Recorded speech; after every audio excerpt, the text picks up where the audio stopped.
Амнестирани, но се уште зад решетки. Пријателски релации, а не судските решенија за амнестија одлучуваат кој прв ќе излезе од затвор, обвинуваат затвореници во Идризово. Тврдат дека и покрај решението неоправдано со денови чекаат да го почувствуваат вкусот на слободата, бидејќи управата на затворот ослободува преку ред. Обвинуваат и дека за да излезат од затвор им бараат пари. Работата со амнестијата е не пуштаат надвор.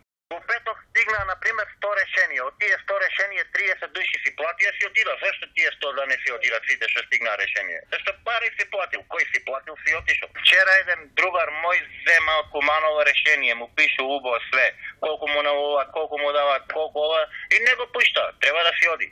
Од управата за извршување санкции демантираат, велат да не се мешаат барањето за амнестија и судското решение.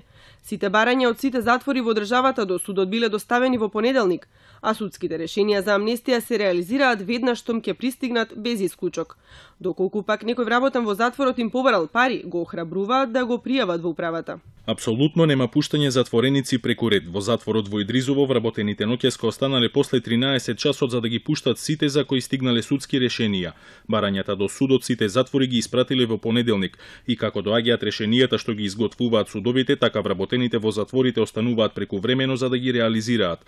Тој што тврди дека му биле побарани пари веднаш да пријави. Стојановиќ објаснува и дека пролонгирање може да се јави единствено кај затвореници кои се странски државјани, бидејќи пред да ги ослободат, мора да се координираат со секторот во МВР со кој ќе договорат како затвореникот ќе се транспортира назад во матичната држава. Со амнестија ќе бидат опфатени над 2500 затвореници од 10 казнено-поправни установи, најмногу, односно приближно 500 се од Идризово.